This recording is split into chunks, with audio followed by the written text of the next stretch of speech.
ರಾಜ್ಯದಲ್ಲಿ ಮುಂಗಾರು ಅಬ್ಬರ ಜೋರು, ಅಪಾಯ ಮಟ್ಟ ಮೀರಿದ ಹಳ್ಳ ಕೊಳ್ಳಗಳು, ರಾಜ್ಯದ ಜಲಾಶಯಗಳಿಗೆ ಜೀವಕಳೆ, ಕೆಆರ್ಎಸ್ನಲ್ಲಿ ಯುವಕರ ಹುಚ್ಚಾಟ, ಅರೆಸ್ಟ್, ಕರಾವಳಿ ಕೋಮು ಸಂಘರ್ಷಕ್ಕೆ ಕಡಿವಾಣ ಹಾಕಲು ಪ್ಲಾನ್, ಸರ್ಕಾರ ರಚಿಸಿದ ನಿಗ್ರಹ ದಳಕ್ಕೆ ಬಿಜೆಪಿ ವಿರೋಧ, ಮಗು ನಾಪತ್ತೆ ಪ್ರಕರಣ ಸುಖಾಂತ್ಯ, ಕಿಲಾಡಿ ಕೇರ್ ಟೇಕರ್ ಅಂದರ್. ಎಲ್ಲವನ್ನು ನೋಡೋಣ ಕರ್ನಾಟಕ ಟಾಪ್ 20ಯಲ್ಲಿ. ರಾಜ್ಯಾದ್ಯಂತ ಮುಂಗಾರು ಮಳೆ ಅಬ್ಬರ ಜೋರಾಗಿದೆ. ಗದಗ ಜಿಲ್ಲೆಯಾದ್ಯಂತ ಮಳೆ ಆರ್ಭಟ ಜೋರಾಗಿದ್ದು ಹಳ್ಳ ಕೊಳ್ಳಗಳು ಅಪಾಯದ ಮಟ್ಟ ಮೀರಿ ಹರಿತಿವೆ. ಗದಗ ಜಿಲ್ಲೆ ರೋಣ ತಾಲೂಕಿನ ಬೆಳವಣಿಗೆ ಗ್ರಾಮದ ಬಳಿ ಸೇತುವೆ ಜಲಾವೃತವಾಗಿದೆ. ನೀರಿನ ರಭಸಕ್ಕೆ ಬೂದಿ ಹಳ್ಳ ರಸ್ತೆ ಕೊಚ್ಚಿ ಹೋಗಿದೆ. ನೀರಿನ ಸೆಳೆತದ ನಡುವೆಯೂ ಇತ್ತಿಂದತ್ತ ಸಂಚರಿಸಿ ಹುಚ್ಚಾಟ ಪ್ರದರ್ಶಿಸ್ತಾ ಇದ್ದಾರೆ ಜನ. ಇನ್ನು ಗದಗ ಜಿಲ್ಲೆಯ ಲಕ್ಷ್ಮೇಶ್ವರ ತಾಲೂಕಿನ ಮಾಡಳ್ಳಿ ಗುಂಜಳ ಸಂಪರ್ಕ ಕಲ್ಪಿಸುವ ರಸ್ತೆ ಬಂದ್ ಆಗಿದೆ. ಇನ್ನು ವಿಜಯಪುರ ಜಿಲ್ಲೆಯಲ್ಲಿ ಧಾರಾಕಾರ ಮಳೆಯಾಗಿದ್ದು 20ಕ್ಕೂ ಹೆಚ್ಚು ಮನೆಗಳಿಗೆ ನೀರು ನುಗ್ಗಿದೆ. ಮನೆಯಲ್ಲಿದ್ದ ದವಸ ಧಾನ್ಯಗಳು ನೀರು ಪಾಲಾಗಿದ್ದು ನಿವಾಸಿಗಳು ಕಂಗಾಲಾಗಿದ್ದಾರೆ. ಈ ಮಧ್ಯೆ ಶಿರಸಿ ದೇವಿ ಮನೆ ಘಟ್ಟದಲ್ಲಿ ಮತ್ತೆ ಭೂಕುಸಿತ ಆರಂಭವಾಗಿದೆ.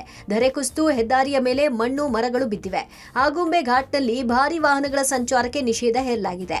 ಆಗುಂಬೆ ಘಾಟ್ 169A ಹೆದ್ದಾರಿ ರಸ್ತೆಯಲ್ಲಿ ಸಂಚಾರ ಬಂದ್ ಮಾಡಿದ್ದು ಭಾರಿ ವಾಹನಗಳ ಓಡಾಟಕ್ಕೆ ಜಿಲ್ಲಾಧಿಕಾರಿ ನಿಷೇಧ ಹೇರಿದ್ದಾರೆ. ಮುಂಗಾರು ಮಳೆ ಆರ್ಭಟಕ್ಕೆ ರಾಜ್ಯದ ಜಲಾಶಯಗಳಿಗೆ ಜೀವಕಳೆ ಬಂದಿದೆ.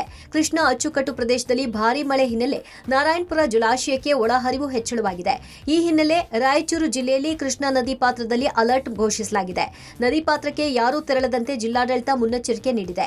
ಸದ್ಯ ಜಲಾಶಯದಿಂದ 29,226 ಕ್ಯೂಸೆಕ್ನಷ್ಟು ನೀರನ್ನ ಕೃಷ್ಣಾ ನದಿಗೆ ಬಿಡುಗಡೆ ಮಾಡಲಾಗ್ತಾ ಇದ್ದು ನಾರಾಯಣಪುರ ಜಲಾಶಯಕ್ಕೆ 30,000 ಕ್ಯೂಸೆಕ್ ಒಳಹರಿವು ಹರಿದು ಬರ್ತಿದೆ. ಇತ್ತ ಬಸವಸಾಗರ ಜಲಾಶಯದಲ್ಲಿ ಒಳಹರಿವು ಹೆಚ್ಚಾಗಿದ್ದು ನದಿ ಪಾತ್ರದ ಜನರು ನದಿ ತೀರಕ್ಕೆ ತೆರಳದಂತೆ ಎಚ್ಚರಿಕೆ ನೀಡಲಾಗಿದೆ. ಇನ್ನು ಕೊಡಗು ಜಿಲ್ಲೆಯಾದ್ಯಂತ ವ್ಯಾಪಕ ಮಳೆಯಾಗ್ತಾ ಇರುವ ಹಿನ್ನೆಲೆ ಹಾರಂಗಿ ಜಲಾಶಯಕ್ಕೆ ಒಳಹರಿವು ಹೆಚ್ಚಿದೆ. ಯಾವುದೇ ಸಮಯದಲ್ಲಿ ಜಲಾಶಯದಿಂದ ಕಾವೇರಿ ನದಿಗೆ ನೀರು ಬಿಡುಗಡೆ ಮಾಡುವ ಸಾಧ್ಯತೆ ಇದ್ದು ನದಿ ಪಾತ್ರದ ಜನರು ಸುರಕ್ಷಿತ ಸ್ಥಳಗಳಿಗೆ ತೆರಳುವಂತೆ ಸೂಚನೆ ನೀಡಲಾಗಿದೆ. ಇತ್ತ ಉಡುಪಿ ಜಿಲ್ಲೆಯಲ್ಲಿ 3 ದಿನಗಳಿಂದ ರೆಡ್ ಅಲರ್ಟ್ ಘೋಷಿಸಲಾಗಿದೆ. ಕೆಆರ್ಎಸ್ ಡ್ಯಾಂನ ಕ್ರಸ್ಟ್ ಗೇಟ್ ಬಳಿ ಯುವಕರು ಓಡಾಡುತ್ತಾ ಸೆಲ್ಫಿ ವಿಡಿಯೋ ಮಾಡಿ ಹುಚ್ಚಾಟ ಮೆರೆದಿದ್ದಾರೆ. ಈ ಘಟನೆ ವಿಶ್ವಪ್ರಸಿದ್ಧ ಕೆಆರ್ಎಸ್ ಜಲಾಶಯದಲ್ಲಿ ಭದ್ರತಾ ವೈಫಲ್ಯ ಆಗಿದೆಯೇ ಎಂಬ ಪ್ರಶ್ನೆ ಮೂಡಿಸಿದೆ. ಡ್ಯಾಂ ಸೆಕ್ಯೂರಿಟಿಗೆ ಸರ್ಕಾರ ಕೋಟಿ ಖರ್ಚು ಮಾಡಿದ್ರೂ ಅಭದ್ರತೆಯ ಮಾತು ಕೇಳಿಬರ್ತಾ ಇದೆ. ಜಲಾಶಯದ ಸೂಕ್ಷ್ಮ ಪ್ರದೇಶದಲ್ಲಿ ಅಪರಿಚಿತ ಯುವಕರು ಹುಚ್ಚಾಟ ಮೆರೆದಿದ್ದಾರೆ. ಬಿಗಿ ಬಂದೋಬಸ್ತ್ ಇದ್ರೂ ಇಲ್ಲಿಗೆ ಬಂದದ್ದೇವೆ ಅಂತ ಯುವಕರು ಹುಚ್ಚಾಟ ಆಡಿದ್ದಾರೆ. ಸಾಮಾಜಿಕ ಜಾಲತಾಣದಲ್ಲಿ ಇವರ ವಿಡಿಯೋ ವೈರಲ್ ಆಗಿದೆ. ಕೆಆರ್ಎಸ್ ಡ್ಯಾಂ ಭದ್ರತಾ ವೈಫಲ್ಯದ ಬಗ್ಗೆ ಸಾರ್ವಜನಿಕರಿಂದ ಆಕ್ರೋಶ ವ್ಯಕ್ತವಾಗಿದೆ. ಸದ್ಯ ಕೆಆರ್ಎಸ್ ಠಾಣೆಯ ಪೊಲೀಸರು ಪಾಂಡವಪುರ ತಾಲೂಕಿನ ಚಿಕ್ಕಾಡೆ ಗ್ರಾಮದ ಜೀವನ್ ಎಂಬಾತನನ್ನ ಬಂಧಿಸಿದ್ದಾರೆ. ಡ್ಯಾಂಗೆ ಅಕ್ರಮ ಪ್ರವೇಶ ಸಂಬಂಧ ಯುವಕರ ವಿರುದ್ಧ ಎಫ್ಐಆರ್ ದಾಖಲಾಗಿದೆ. ಚಿನ್ನಸ್ವಾಮಿ ಸ್ಟೇಡಿಯಂ ಬಳಿ ಕಾಲ್ತುಳಿತ ಪ್ರಕರಣದ ತನಿಖೆ ನಡೀತಾ ಇದೆ. ಈ ಮಧ್ಯೆ ರೇಸ್ಕೋರ್ಸ್ ಹಾಗೂ ಚಿನ್ನಸ್ವಾಮಿ ಸ್ಟೇಡಿಯಂ ಸ್ಥಳಾಂತರದ ಬಗ್ಗೆ ಚರ್ಚೆ ನಡೆದಿದೆ ಅಂತ ಕಾನೂನು ಸಚಿವ ಎಚ್.ಕೆ. ಪಾಟೀಲ್ ಹೇಳಿದ್ದಾರೆ. ಆರ್ಸಿಬಿ ಕಾಲ್ತುಳಿತ ಪ್ರಕರಣ ಪ್ರತಿಯೊಬ್ಬ ಕನ್ನಡಿಗನಿಗೂ ನೋವು ತಂದಿದೆ. ಹೀಗಾಗಿ ಕ್ರೌಡ್ ಮ್ಯಾನೇಜ್ಮೆಂಟ್ ಮಾಡೋ ಸಲುವಾಗಿ ವಿಶೇಷ ಕಾನೂನಿನ ಅವಶ್ಯಕತೆ ಇದೆ. ಈ ಕಾನೂನು ಮಾಡೋದಕ್ಕೆ ನಮ್ಮ ಇಲಾಖೆ ಕರಡು ಮಸೂದೆ ಸಿದ್ಧಪಡಿಸಿದ್ದು ಮುಂದಿನ ವಾರದಲ್ಲಿ ಸಚಿವ ಸಂಪುಟ ಗಮನಕ್ಕೆ ತಂದು ಒಪ್ಪಿದ್ರೆ ಕಾರ್ಯರೂಪಕ್ಕೆ ಬರುತ್ತದೆ ಎಂದಿದ್ದಾರೆ.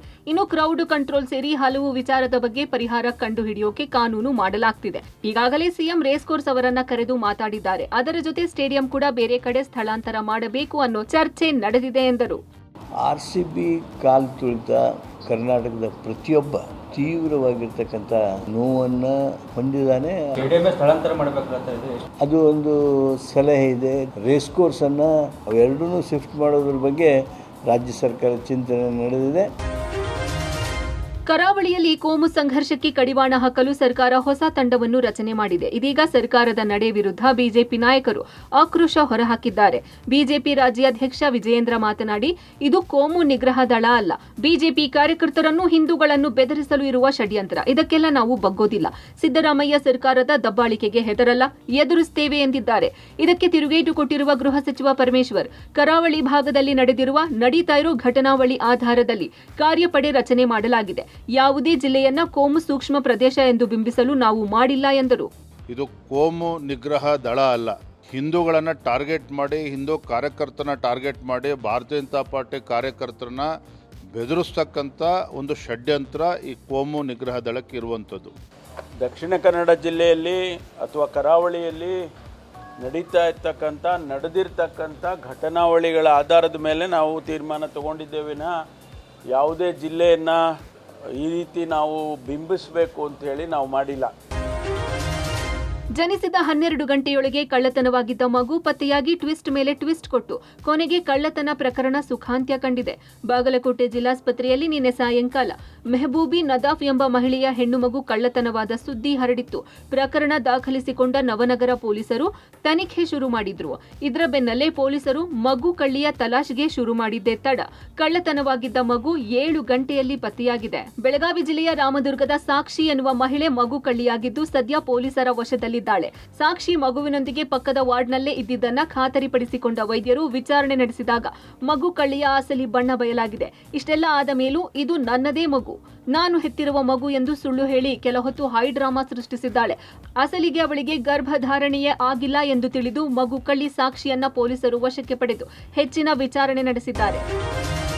1.5 ಕೋಟಿ ರೂಪಾಯಿ ಮೌಲ್ಯದ ಚಿನ್ನಾಭರಣ ದೋಚಿದ ಕೇರ್ ಟೇಕರ್ ಮಹಿಳೆಯನ್ನ ಚಾಮರಾಜಪೇಟೆ ಪೊಲೀಸರು ಬಂಧಿಸಿದ್ದಾರೆ. ಚಾಮರಾಜಪೇಟೆ ಮೂಲದ ಕೇರ್ ಟೇಕರ್ ಉಮಾ ಬಂಧಿತ ಆರೋಪಿ. ಚಾಮರಾಜಪೇಟೆಯ ಉದ್ಯಮಿ ರಾಧಾ ಕೇರ್ ಟೇಕರ್ ಉಮಾ ವಿರುದ್ಧ ಪೊಲೀಸ್ ಠಾಣೆಗೆ ದೂರು ನೀಡಿದ್ದಾರೆ. ದೂರುದಾರೆ ರಾಧಾ ಚಾಮರಾಜಪೇಟೆಯಲ್ಲಿ ವಾಸವಿದ್ರು. ಸುಮಾರು 8 ತಿಂಗಳಿನಿಂದ ದೂರುದಾರೆ ಅವರ ಅಕ್ಕ ಸುಜಾತಾರಿಗೆ ಹುಷಾರಿಲ್ಲದೆ ಬೆಡ್ ರಿಡನ್ ಆಗಿದ್ದರಿಂದ ಅವರನ್ನ ನೋಡಿಕೊಳ್ಳೋಕೆ ಕೇರ್ ಟೇಕರ್ ನೇಮಕಕ್ಕೆ ಮುಂದಾಗಿದ್ರು.